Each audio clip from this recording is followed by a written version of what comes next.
ordinary hour. She wasn't supposed to make it out alive. For the first time, the brave 12-year-old girl at the center of a case that shocked parents around the world. Slenderman. The parents who sent their daughter on a sleepover, her two friends, taking her into the woods, stabbing her 19 times, telling police they wanted to impress a character on the internet, Slenderman. And has Peyton talked at all about the horror of that moment? David Muir's exclusive journey with one extraordinary family. Where on earth do you think she got the strength to crawl out of those woods? She said I wanted to live. Tonight, what the girls revealed to police. They wanted to kill the victim so people would know that Slenderman was real. And this evening, what we didn't know. Inside the plan in the works for months. Then, the moment a mother first sees her daughter. I said, "You're gonna be okay. It's gonna be fine." And tonight, right here, the triumph. For the first time, the 12-year-old girl who never gave up. You ain't taking that from me. And her family with a message for the world. We knew that she had the strength, but now I think everybody knows it. Everybody does know. The 2020 special, Out of the Woods. Here now, David Muir. Good evening, and tonight here, our journey with one courageous family, one brave 12-year-old girl. For the first time, her parents are talking, and you will meet 12-year-old Peyton, who somehow crawled out of those woods saying she wanted to live. Her parents telling me they now want the world to see their daughter's beautiful smile, a smile that is just beginning to return. And they hope that we can somehow begin a conversation tonight, convinced that there is a reason she survived. It's a Friday night in an American town, Waukesha, Wisconsin. And a mother and father, like so many parents across this country, are sending their daughter on a sleepover. Peyton Leitner is 12, and they know her friend well, Morgan Geyser, another 12-year-old, celebrating her birthday. Why would this night be any different? But it was. On Saturday, May 31st, 2014, a 12-year-old girl was stabbed. You're about to go inside a case that horrified this country. Two 12-year-old girls charged with viciously attacking their friend. She was stabbed 19 times. Parents everywhere saying, this could have been my child. An ordinary slumber party, 3 girls and someone else, an unknown figure getting into that party too. A fictional character from the internet named Slenderman, who so many parents had never even heard of. We have spent months in that town, and tonight, for the first time, you're about to hear from that little girl's family. She was forced to go into the woods. Into the woods. From the hero who found her at the edge of the woods. She was laying right here. The doctors who saw how close to death she came. The knife cut through the tissue. And the school where just this month, they were all hoping she'd come back. One family's stunning journey about to play out tonight, right before your eyes. It was a Friday night, right? It was a Friday night. Their daughter Peyton had been looking forward to it for weeks. You remember how excited she was that Friday afternoon. Oh my gosh, she was so excited. She squealed and jumped up and down. Excited when her mother told her she could go to her sleepover early. Picked up even earlier than she was expecting. She was so excited. And had she gone on sleepovers before? Oh, yeah. And this was just, her best friend's birthday party. Another Friday night. And then they were talking about it for weeks. I mean, they were going to go skating. They were going to go to Peyton loved Skateland. So she was going to go roller skating, have some pizza, and spend the night at her best friend's house. Yeah. They were probably going to watch movies. And so you thought this and play American Girl. Peyton brought her American Girl doll with her. She brought her American Girl. But Peyton would not come home the next morning. Do you think Peyton had any idea? No. She had absolutely no idea. No. What she was walking into? No, she was blindsided. Her parents blindsided too. Friday night, they send their daughter off. Saturday morning, Mom is in the backyard. Joe was at work. I heard the doorbell ring and the dog bark. And it was a Saturday morning at like 9:30, 9:45. And around the side of the house, up over the deck, came a uniformed officer. She had a badge and a gun. They walked around the back of the deck, asked, are you Peyton's mom? The first thing that goes through my mind is, so something has happened to somebody that I love, because that's the only reason a uniformed officer and a detective comes to your house on a Saturday morning. She would slowly begin to piece together what had happened in the 16 hours since Peyton had left for that sleepover. It is unthinkable. The first moment anyone would begin to learn of that horror was this call to 911. 911, I'm transferring over a caller on Big Bend. After she crawled out of the woods. And just listen, at first, the operators cannot believe what they are hearing. Came upon a 12-year-old female.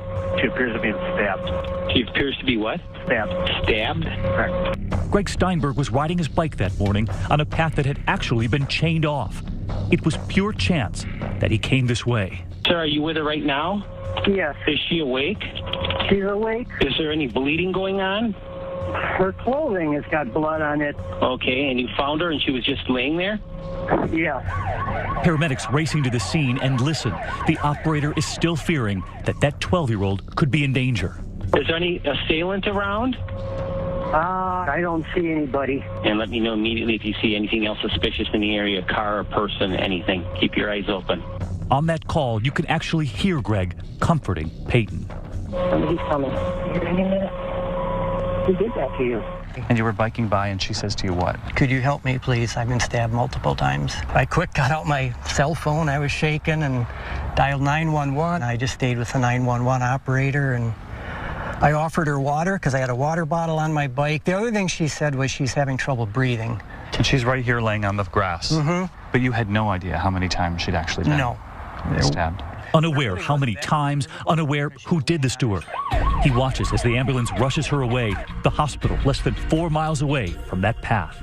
So you bring her in here. Her heart rate was very elevated and her blood pressure was low, so that was fairly ominous. And when you looked at her, it was immediately apparent she'd been stabbed multiple times. Yeah, to her chest and abdomen and arm and leg. Doctors concerned she might not survive, and her mother, Stacy, has just been told Peyton has been rushed to the hospital. She's also been told it was her best friend, Morgan, who did this. She calls her husband. I went in the house and called Joe, and I said, Peyton's been stabbed. Morgan stabbed Peyton. You need to come home. They need to rush Peyton into surgery. So then I really lost it. So you got in the car? Got in the car. Minutes later, arriving. So I walked into the trauma room that she was in, and she was pale as a ghost. She was terrified. She was crying. She couldn't breathe. But she saw you there. She saw me, and she put her hand out, and I rushed over to her, and I put my arms around her, and I laid next to her, and I hugged her, and I said, you're gonna be okay. It's gonna be fine. But I could see that she was covered. Her arms and her legs and her abdomen, they were covered in stab wounds. They pull her away from her daughter, and she can soon hear the nurses counting. And all I hear is, there's 5 on her arm, there's 7 on her leg, and I'm thinking, what, 7? What? And one of the nurses says, all right, I count 19, and then the second nurse said, I count 19 as well. 19? What? There's no way. There were so many stab wounds, it took 2 nurses to count them, 19 in all. And her little girl is now being raced down the hall. Because then they took her into surgery. Then they took her into surgery. Did you say anything to Peyton as they were wheeling her away? That I loved her and that she would be okay. But there was something else Peyton's mother was thinking at the same time. Morgan didn't do this, is what's going through my head. There's no way. There's no way that's what happened. Morgan is 12. But that's exactly what investigators believe, that Morgan and the only other girl who was invited to that sleepover, Anissa Wire, did this. But they were nowhere to be found. They had run away, and the police hadn't found them yet. And we just knew that Peyton told us Morgan stabbed her, and the police hadn't been able to find the girls. And in fact, police believe those girls were walking. Yeah. They were going to find a mansion in the woods. Oh, the mansion, yeah, the mansion in the woods. They were going to the Nicolay Forest because they believed that there was a mansion there that Slenderman lived in. Incredibly, police say those girls were now headed to find a mansion where they believed a fictitious internet character truly lived. A character named Slenderman, who police say they were hoping to impress. All while their 12-year-old friend Peyton is in the OR, fighting off death. When we come back, the doctors who discover it is worse than anyone thought. We're with the surgeon who saves her. Less than a millimeter between living and dying. Yes. And suddenly, authorities find those 2 other girls. What they reveal about why they did it. And later tonight here, the 12-year-old survivor, Peyton, who you will never forget. 2020 continues with Out of the Woods. Once again, David Muir. Waukesha, Wisconsin, just outside Milwaukee. And on a Saturday morning this past May, a horrific tale is just beginning to emerge. A birthday sleepover with 3 12-year-olds the night before. And now 2 girls are missing.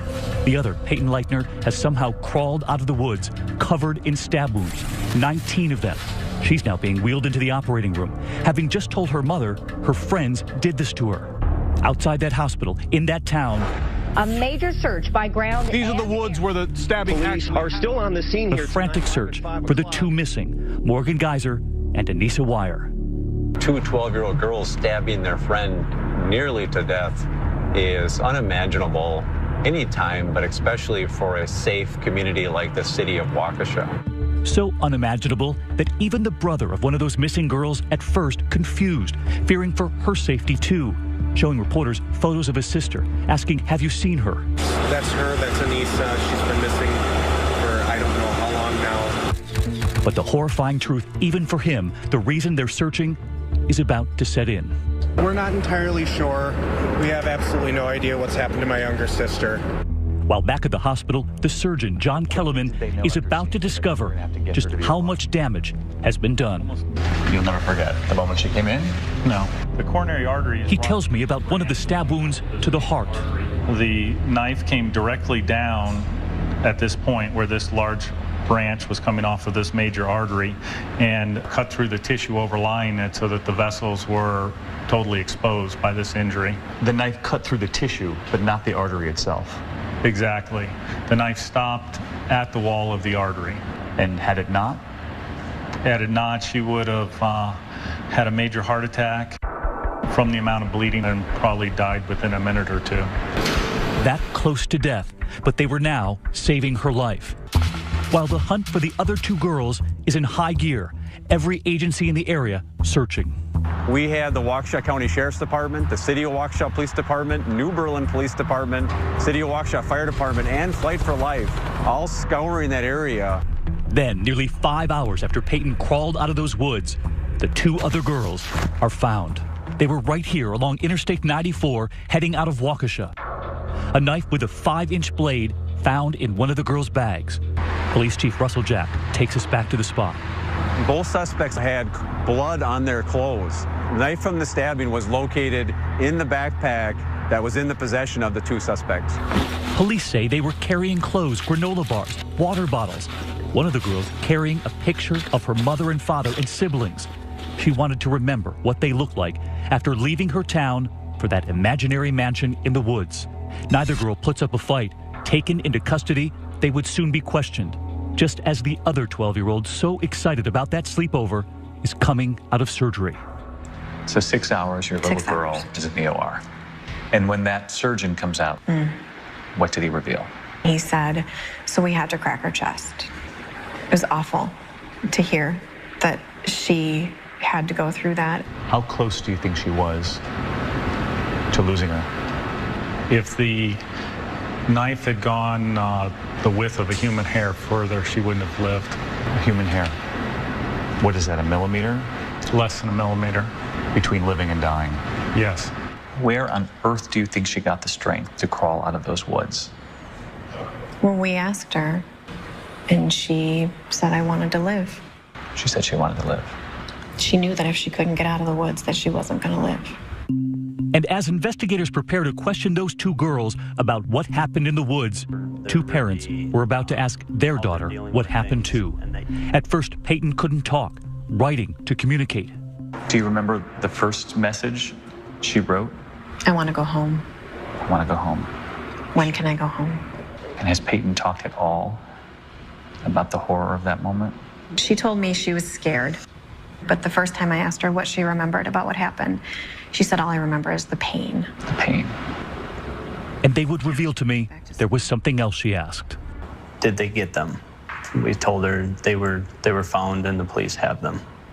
And as a dad in that moment, how hard was that? Harder than I would have ever been able to imagine.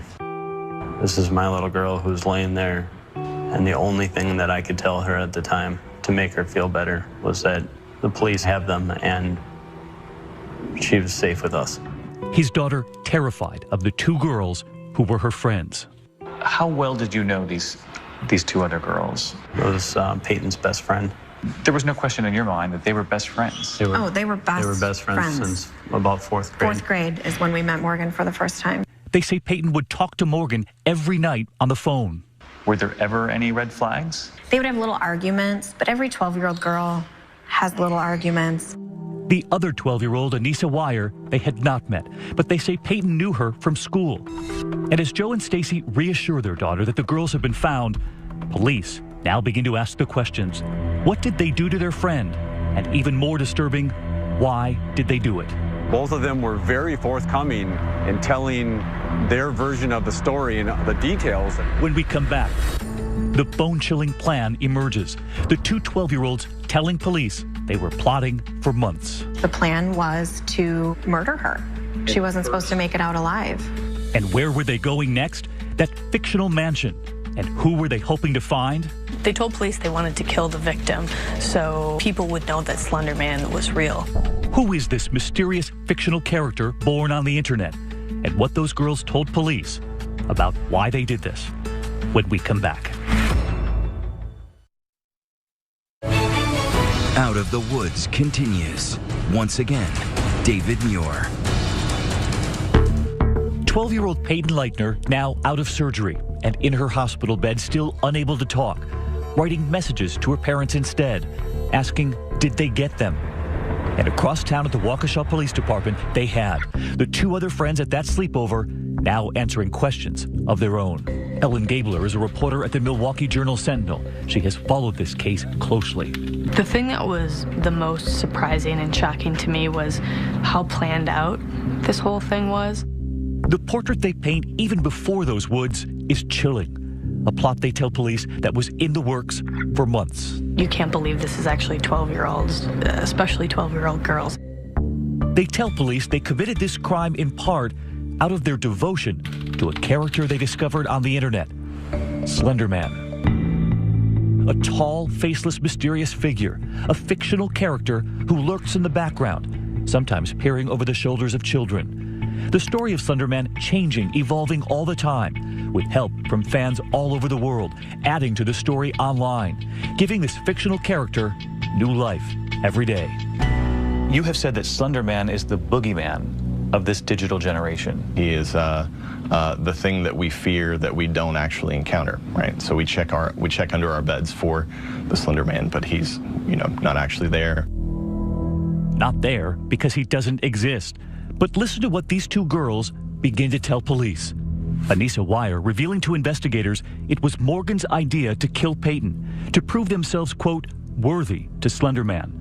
Anissa telling police her friend suggested, quote, we should be proxies of Slender. Anissa says she was surprised by Morgan's plan, but excited to prove that this fictional internet character actually existed, to prove the skeptics wrong. The girls were very clear with police that they were trying to kill the victim. They wanted to do it as a sacrifice to Slender Man. One of them said that Slender Man had been watching her. And in excruciating detail, they described multiple plots, all beginning with that Friday night sleepover. Morgan's father picking up Peyton, who was over the moon about this slumber party. They go to Skateland to go roller skating, and there was already a plan for later.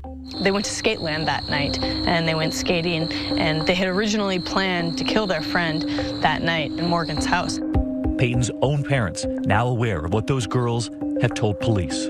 They were planning on slitting her throat and putting a blanket over her head and making it look like she was sleeping in the morning. And then leaving. And just leaving her there.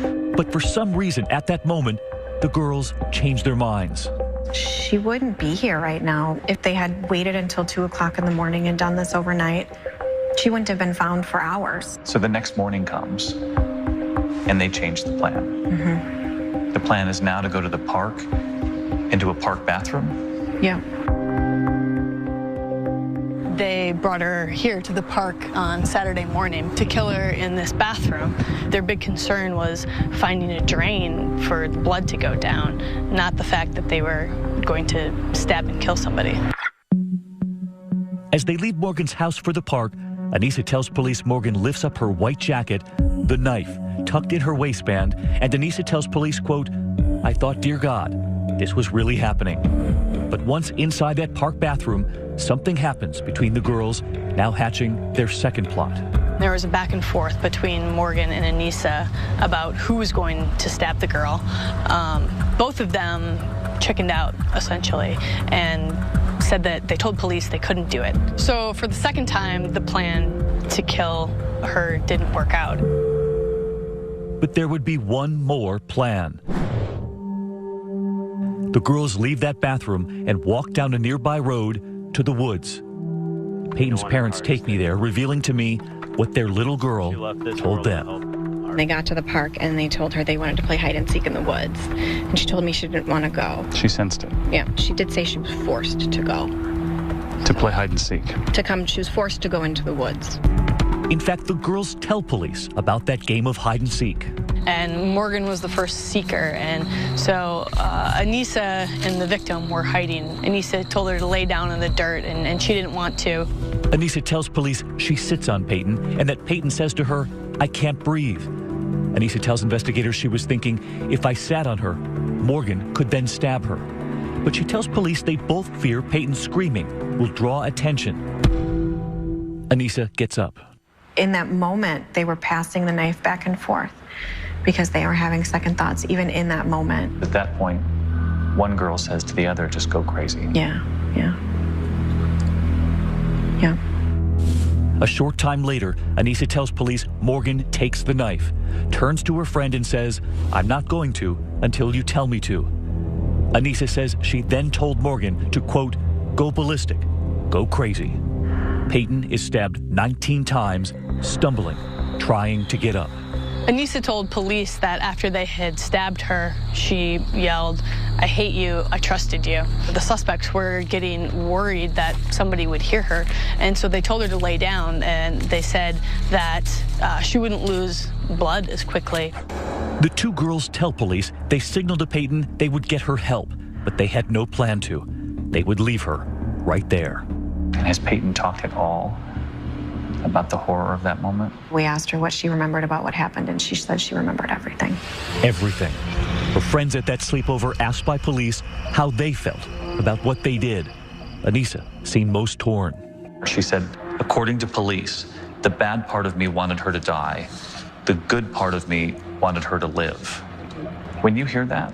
When I hear that, I hear a girl who was struggling with the decision that they were making. She sensed that it was the wrong decision to be making. Police say Morgan said, "It was weird that I didn't feel remorse." Yeah. This was a girl who had been in your home many, many times. That line, "It was weird that I didn't feel remorse." That was hard to read because I thought that she really cared about Peyton as a person and they were good friends. In court, we've heard Morgan described as a child with problems. But did you see any of that? Not really, no. This wasn't a disturbed child you were bringing into your home. No. They knew Morgan. They liked her. They knew her parents. So when we come back, what was it? What set those girls off? Could a fictional character really convince two 12-year-olds to kill? How do you even wrap your heads around that? I can't. And the debate. Should those girls be charged as adults? What we've learned tonight. And later, right here, the 12-year-old survivor. You will see her smile return, a triumph after months. Our journey with her. 2020 continues with David Muir. Much of the world was about to hear this name for the first time. Slender Man. The Slender Man stabbing case. They did it to impress Slender Man. Who is the shadowy figure? Slender Man. Slender Man. Slender Man. Slender Man, the mysterious fictional character online that few parents had ever heard of, but those girls had. The story that the girls told police really did center on Slender Man and how they were doing this because they felt like they had to. They wanted to prove to the world that he was real. Remember, police say after they stabbed Peyton 19 times, they were found hours later walking along the interstate toward that make-believe mansion. 2 female suspects left the scene, went to a Walmart on the south side of Waukesha to clean up, and then they were walking from Waukesha to Nicolet National Park to be with Slender Man, in their words. They said they were headed to Slender Man's mansion in the Nicolet forest. That doesn't make any sense. It's 5 hours away by car. That real forest that is hours away, and a mansion that doesn't even exist. They were going to live in this mansion. Mm-hmm. Yeah. That they believed existed. Yeah. Yeah. How do you even wrap your heads around that? I can't. And tonight, the courts are now assessing the mental health of those 2 girls. Both Morgan Geyser and Anissa Weier are right now charged as adults, facing up to 60 years in prison if they're convicted. After being evaluated by a psychiatrist, Morgan was ruled incompetent to stand trial. Anissa is now undergoing the same evaluation. Lawyers for both girls are also trying to get them moved to juvenile court. If that happens, they could be out by age 25. I asked Peyton's parents what they make of 2 vastly different fates facing those 2 girls. Do you think they should be charged as adults? For me, it's about making sure Peyton feels safe, and it's about making sure Peyton feels that she can move on with the rest of her life with no fear. The attorney for Peyton's family. The sentences are vastly different if they're tried as an adult versus a juvenile. Correct. Does that concern you? We believe that it is appropriate that they continue in the adult court. If this case goes to trial, will Peyton have to testify? There's a possibility. A frightening prospect for Peyton's mother and father, and for so many parents out there already reacting to Peyton's story, who had never heard of Slender Man. We started Googling who's Slender Man, and it was interesting because, as it turns out, all kids know who Slender Man is, but we had no idea. Just how popular is Slender Man on the internet? There are thousands and thousands of stories told by people of all ages and genders, people from around the world. Adding to the story every moment. Experts say it all started with these 2 pictures posted on a blog, and then a web series about Slender Man on YouTube, then video games, children playing. And watch this moment tonight. We head into this middle school in New York, 900 miles away from Waukesha, Wisconsin, away from the media glare, away from the headlines. Their parents agreed to let us in. Hi, guys. They watched and listened on headphones right outside that classroom. I'm curious, how many of you in the room have heard of Slender Man? Really?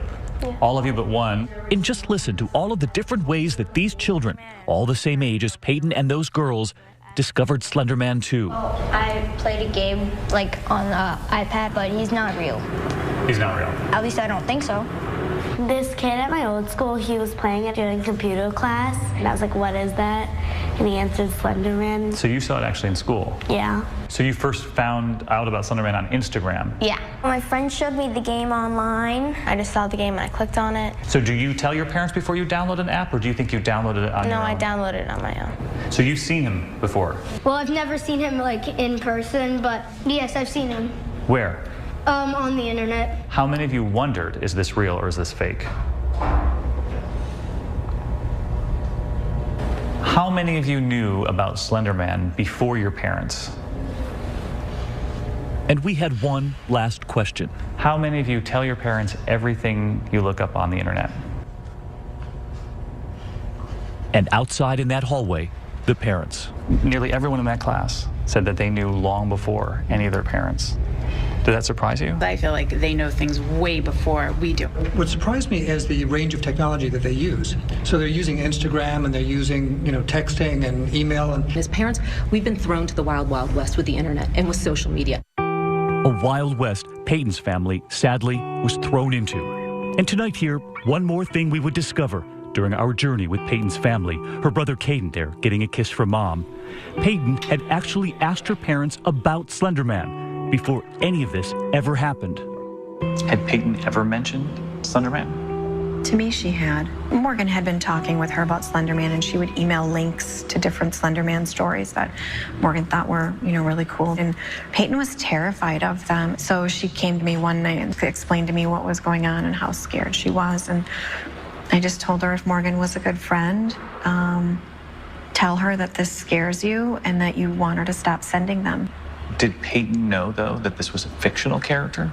She was torn because she would say, Morgan knows he's real. When you heard that Morgan thought that this character was real, did it give you pause? A little bit, but at the same time, these girls are 12 years old, and fantasy when you're 12 years old is still a very active part of your life. So you're thinking she's another 12-year-old girl, and at some point she'll realize that it's just fiction. Yeah. In fact, she thought Peyton's friends would simply grow out of it. She never imagined they could be capable of this. Fear and fantasy is nothing new for kids. When you close the Harry Potter book, it's done. When the credits roll after Hunger Games, the movie is over. But in this online world, is it hard with the line blurred between where fantasy ends and where some of these kids think reality begins? I hate to say that something is beneficial coming out of this horrific attack, but one of the things that is beneficial is that it can start a conversation between parents and their children. It can also spark conversation among other parents. And recognize that we're in this together. When we come back, one of the toughest and most telling moments from our interview. I'm curious as parents sitting here, and this is, not an easy question to ask. And for the first time, you'll meet 12-year-old Peyton. Tonight, you'll see her smile return here. We have spent months following her, the triumph you're about to witness right here, and where she takes us, her favorite place in the world.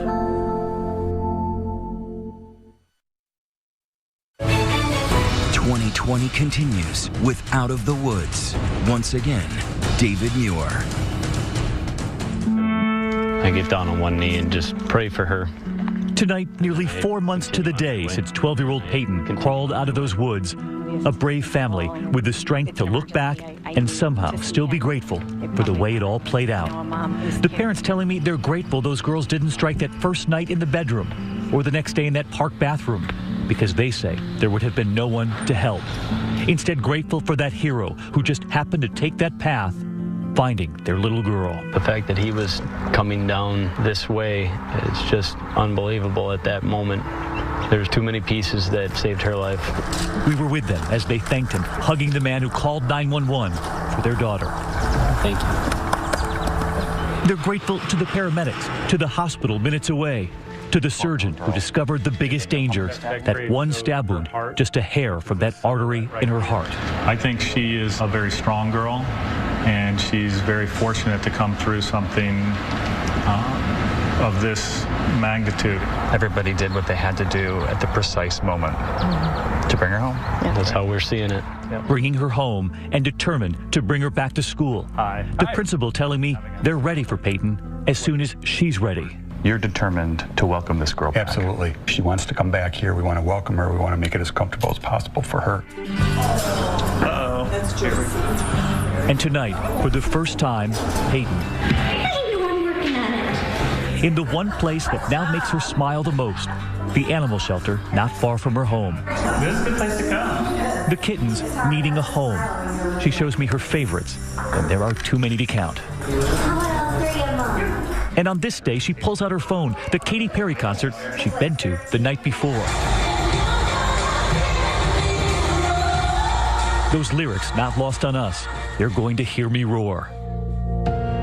We did not ask her about those moments in the woods. There was no reason to relive that pain. But her parents wanted me to see her smile again.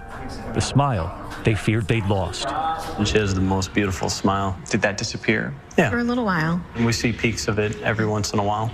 Do you feel like your daughter's been stolen from you? For the time being. We'll get her back. Yep. What else did you need? She's already on the way. Can I get a blue pen stylus? Sure. Here, shopping for school supplies, preparing for the 7th grade. She writes school supply shopping on the grocery list every week. The smiles we then saw looking at her notebooks, the ones with the kittens on the front. Observations from Craig. Some people would say she's doing remarkably well, given what's happened to her. Yeah. I would say that way beyond expectations. I'm astonished at the way that she's been able to recover. And tonight, Peyton and her parents allowing us into her room. The walls covered in Purple Hearts, Peyton's favorite color. Messages from children and from parents all over the world, all for the 12-year-old girl who told her parents, "I wanted to live." This is just a fraction. We've received, I think, over 10,000 hearts and letters. I like this one. Don't let one act of evil stop you from seeing the beauty in the rest of the world. Have you read every heart? Every single one. And every word? Every word. Has mattered? Every single one. Yeah. She got one heart, and all it said was, "It's not your fault." I'm gonna cry just thinking about it. It's so simple, but it's just so strong. Family, friends helping them, perfect strangers, the gifts of food, the help with her medical bills. This horrific act of violence brought out the very worst in a few people and the very best in thousands of people around the world. Even an anonymous donor paying for the family's legal representation. They know Peyton could be called upon to face the two girls she thought were her friends in court. What Peyton's parents revealed to me about the other families. I'm curious as parents sitting here, and this is, not an easy question to ask, but the parents of the other girls, have you thought about what the other parents are thinking? I think about the other parents all the time. I can't imagine what they're going through. I can't imagine getting that phone call, hearing these things. And knowing as it was the person knowing that you it was raised. the person that you loved and that you trusted. And there was one more thing Peyton said while in that hospital bed in the hours after surgery 4 months ago. She wanted to go back to school. She was devastated when she found out she was going to miss the last 2 weeks of school. Really? She loved school. And tonight, we are happy to show you the pictures. Her walk down the driveway to the car. Mom driving her back to school. And a proud dad watching. She's meant to do something special. She's here for a reason, to show the world to treat other people better. For parents to maybe see, dig in a little deeper about what their children are doing. Maybe she herself is supposed to be an inspiration.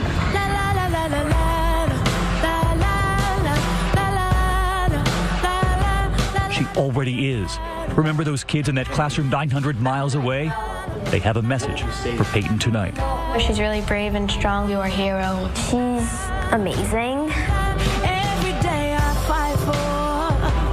And back out at that path where their little girl crawled through that opening in the woods, a mother and father revealing to me what they told their daughter. I told her I thought I lost you, and she said, "But you didn't." And that's, from the get-go, she was stronger than we were. That's our girl. We knew that she had the strength, but now I think everybody knows that. Everybody does now. She's an amazing child. She's definitely our hero. Sometimes all it takes is one voice. Take what you want. Steal my pride. Fill me up or cut me down to size. Shut me out. And I just scream. I'm only one voice in a million. But you ain't taking that from me. No, you ain't taking that from me. So many across the world have reached out to help Peyton, and you can too when we come back.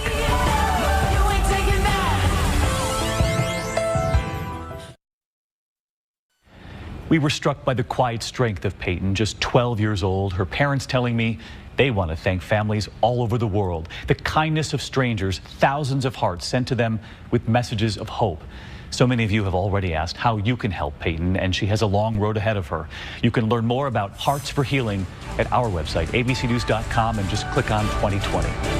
I'm David Muir. Thank you for watching tonight, and from all of us here at ABC News, good night.